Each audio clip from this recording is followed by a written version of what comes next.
The Black Lives Matter activist group will not endorse a 2016 presidential candidate. Yo, welcome to the Shot Dependent Party. This is an affiliate of the Free Thought Media Group, and I am your host, Karan Free.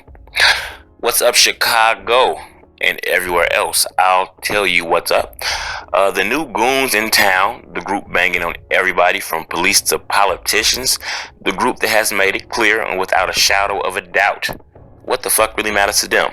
And that is, of course, them damn black lives. And we're talking about, of course, the Black Lives Matter group. Now, a brief background for you niggas that have either been under a rock, living there, or maybe puffing on a rock, or just got a rock stuck all up between your third eye, not allowing you to see what's happening. That is until now. Now, the Black Lives Matter group sprung up right around the time that young 17-year-old Trayvon Martin was gunned down by the evil thug psychopath. You know him, and I know him also as, of course, George Zimmerman. Now, that was also close to the time that Michael Brown, another young man, was also gunned down by the hands of a evil racist police officer, Darren Wilson. Now, basically, the Black Lives Matter group, they have been that crazy relative that, you know, everybody has them. You really don't understand them. You might not necessarily like them, but you still fuck with them. Or you at least keep them close in your circle, maybe at an arm's length, because, you know, they always ready to ride or die. And ride or die Black Lives Matter has. They have turned up in Florida. They turned up in Ferguson. They turned up in Baltimore for Freddie Gray. Shit, they've been like the American Express, basically. They've been everywhere you are.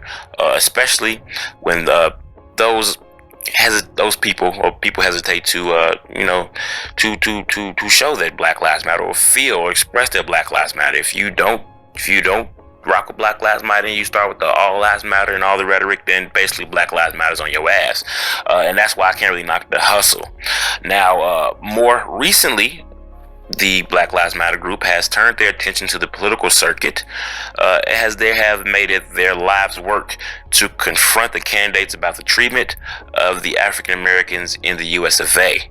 They have grabbed headlines when they disrupted a Seattle rally before Vermont Senator Bernie Sanders could speak.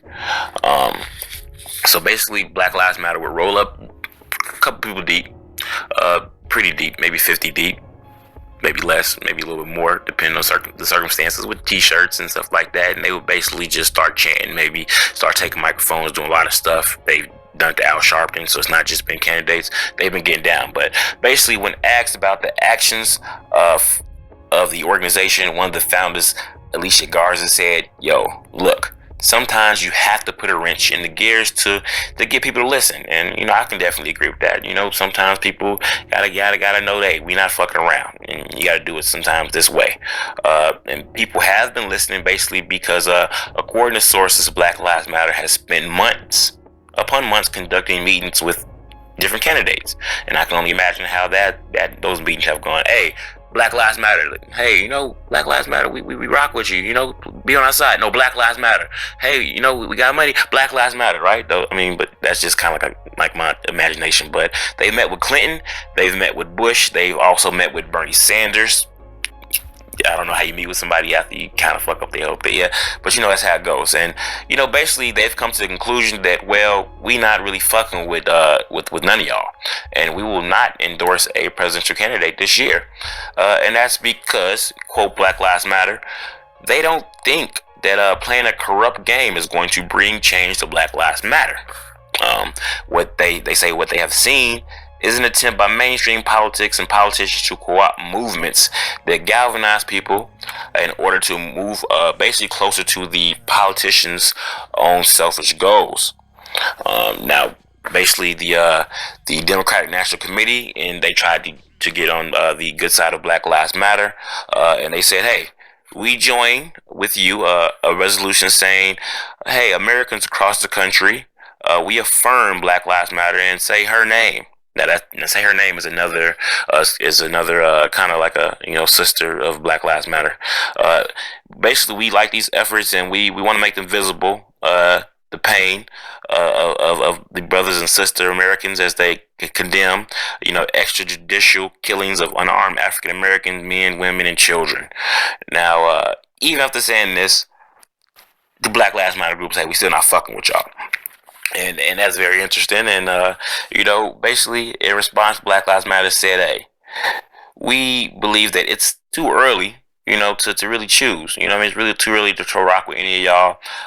And maybe in the future, because of the attention they're getting, maybe we might start even running our own candidates."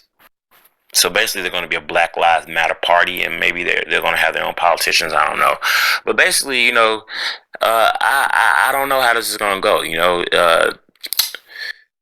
2016 election is pretty much here. We're getting ready to see Barack Obama go out of office. We're getting ready to see a lot of changes. Now, I don't know what to feel about this. I would like to know how you feel about this. So, of course, as usual, I would like you to like this, share it, get the word around, comment. Let me know how you feel about Black Lives Matter. Should they endorse a candidate? Do you feel that they should start running their own candidates? How do you feel about that?